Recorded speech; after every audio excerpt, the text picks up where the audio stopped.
brought to you by Silver Pumps. Top quality और consistent performance के लिए सिर्फ सिल्वर पंप नाम याद रखना। आतताई क्या बात कर रहे हैं आप? 49 साल बादशाह रहा वो देश का, आप आतताई बता रहे हैं? कैसे आतताई बता रहे हैं आप उसको? हिंदुस्तान का बादशाह था तो उसे आप जुटला दो कि बादशाह नहीं था वो। और किसने विजय कराया था? कैलाश मानसरोवर को किसने? जिस अखंड भारत की बात करते हो, वो अखंड भारत तो औरंगजेब के जमाने में ही था, लेके चाइना से और अफगानिस्तान से और नीचे तक वो अखंड भारत तो बर्मा तक औरंगजेब के जमाने में ही था ना। हमारे साथ कांग्रेस सांसद इमरान मसूद हैं। इमरान भाई, सबसे पहले कि अबू आजमी ने कहा, औरंगजेब को कहा कि उनका गलत चित्रांकन किया गया, गलत बातें बताई गई, उन्होंने तो मंदिर बनवाए हैं, क्या कहते हैं आप? तो इतिहास पढ़िए ना, गजेटियर उठाइए बनारस का, देखिए उन्होंने बनवाए कि नहीं बनवाए। तो जो इतिहास के अंदर लिखा हुआ है आप उसको मिटा नहीं सकते हैं। आप एक फिल्म मिला करके कि जो इतिहास को उल्टा सीधा बताने का काम कर रहे हैं, ये मत करिए। अधूरा ज्ञान नुकसान देता है, सही ज्ञान दीजिए लोगों को। आप भी मानते हैं कि औरंगजेब आतताई नहीं था क्या? आतताई क्या बात कर रहे हैं आप? 49 साल बादशाह रहा वो देश का, आप आतताई बता रहे हैं? कैसे आतताई बता रहे हैं आप उसको? 49 साल बादशाह रहा, उसके राज के अंदर जीडीपी कहां थी? आप कैसी बात कर रहे हैं? आप इतिहास पढ़िए ना।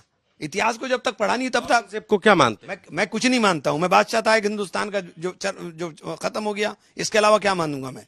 हिंदुस्तान का बादशाह था तो उसे आप जुटला दो कि बादशाह नहीं था वो। तमाम मंदिरों को तोड़ने के इतिहास में किसने विजय कराया था? कैलाश मानसरोवर को किसने? जिस अखंड भारत की बात करते हो, वो अखंड भारत तो औरंगजेब के जमाने में ही था, लेके चाइना से और अफगानिस्तान से और नीचे तक वो अखंड भारत तो बर्मा तक औरंगजेब के जमाने में ही था ना।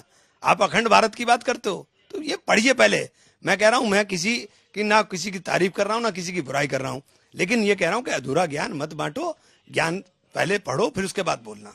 तमाम लोग बोल रहे हैं कि औरंगजेब को लेकर के, जैसे अबू आजमी ने कहा, तो ये हो रहा है कि वो बंटवारे की राजनीति कर रहे हैं। बीजेपी कह रही है कि बंटवारे की तुष्टीकरण की राजनीति करती है समाजवादी पार्टी। तुष्टीकरण क्या हो गया इसमें? बंटवारा क्या हो गया पहले बताइए।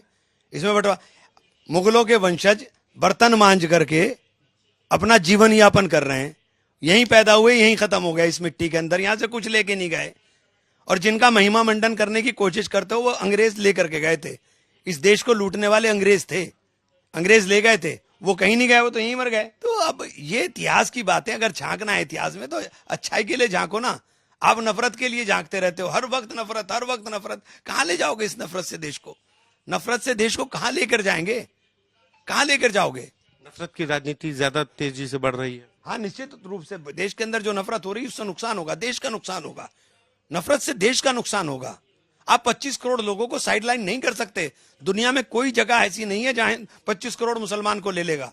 आप सारा डिस्टर्ब करें, ताना बाना जो इस देश का बुना गया, वो जो हिंदू मुस्लिम सिख ईसाई आपस में भाई भाई का नारा गढ़ा गया, आप उसको छिन बिन कर रहे हो। कहां लेकर जाओगे लड़ा करके भाई? इमरान मसूद जो हमेशा अपनी बयानों की वजह से सुर्खियों में रहे, आज फिर उन्होंने अपनी बेबाकी से अपनी राय रखी औरंगजेब से लेकर मायावती के फैसले और इंडिया गठबंधन के फैसले पर। कैमरा पर्सन संदीप के साथ संतोष कुमार,